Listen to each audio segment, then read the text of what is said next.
அஸ்ஸலாமு அலைக்கும் ஃப்ரெண்ட்ஸ்.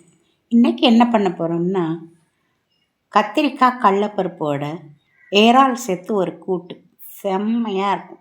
வாங்க அதை எப்படி செய்யலான்னு பார்க்கணும். கடாயில் ஒரு எண்ணெய் ஊற்றிருக்கேன். பெரிய வெங்காயம் 2 பெரிய வெங்காயம் கட் பண்ணி போட்டிருக்கேன். இந்த வெங்காயத்தை கொஞ்சம் நல்லா கண்ணாடி பதத்துக்கு வதக்கி விட்டுக்கலாம்.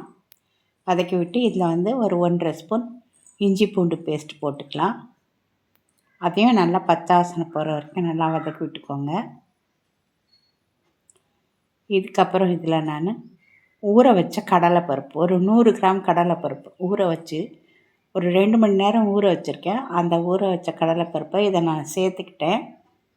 சேர்த்து இதையும் நல்லா இஞ்சி பூண்டில் போட்டு நல்லா வதக்கி விட்டுக்கலாம். இப்போ இது வேகிறதுக்கு தேவையான அளவு தண்ணி ஊற்றிக்கலாம். தண்ணி ஊற்றிட்டு இதை நல்லா வேக வச்சுக்கலாம். ஒரு 3/4 பாகம் வெந்தால் போதும். இப்போ பாருங்கள், ஒரு 1/2 கிலோ கத்திரிக்காய் எடுத்திருக்கேன். இந்த கத்திரிக்காயும் அதோடு சேர்த்து நல்லா கலந்து விட்டு இது ரெண்டுத்தையுமே நம்ம வேக வைக்க போகிறோம். இப்போ தேவையான அளவு அதில் உப்பு சேர்த்துக்கலாம். உப்பு சேர்த்து நல்லா கலந்து விட்டுக்கோங்க. மஞ்சப்பொடி சேர்த்துக்கோங்க.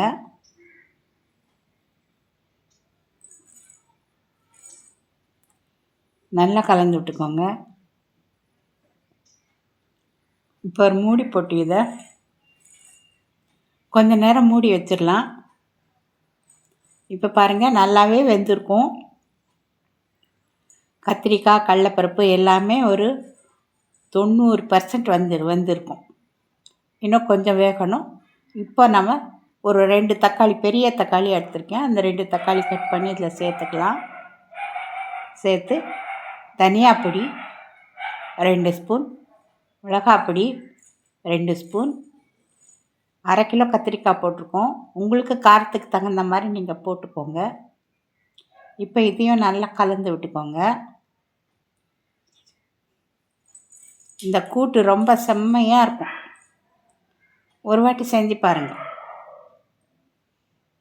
எல்லா நான்வெஜ்லேயும் நீங்கள் வெஜ்ஜு போட்டு செஞ்சு பாருங்கள். அந்த டேஸ்ட்டு வேறு லெவலில் இருக்கும். இப்போது சிக்கன் மசாலா இல்லை மட்டன் மசாலா இல்லை மீன் மசாலா ஏதாவது ஒரு மசாலா 1 ஸ்பூன் சேர்த்துக்கோங்க. ஃப்ளேவர் அப்படி இருக்கும். ரொம்ப ரொம்ப நல்லாயிருக்கும். இப்போ இந்த மசாலாலாம் பச்சை வாசனை போகிற வரைக்கும் கொஞ்சமாக தண்ணி ஊற்றி வேக வச்சுக்கலாம்.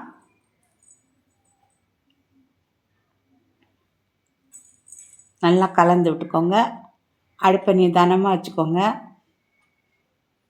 இப்போ எண்ணெய்லாம் பிரிஞ்சு வந்ததும் நம்ம கழுவி வச்சுருக்கிற இந்த இறாலை சேர்த்துடலாம். சேர்த்து இதையும் நல்லா கலந்து விட்டுக்கோங்க. இப்போ அந்த கத்திரிக்காய் கடலைப்பருப்பு எல்லாம் நல்லா வெந்து நல்லா குக் ஆயிடுச்சு.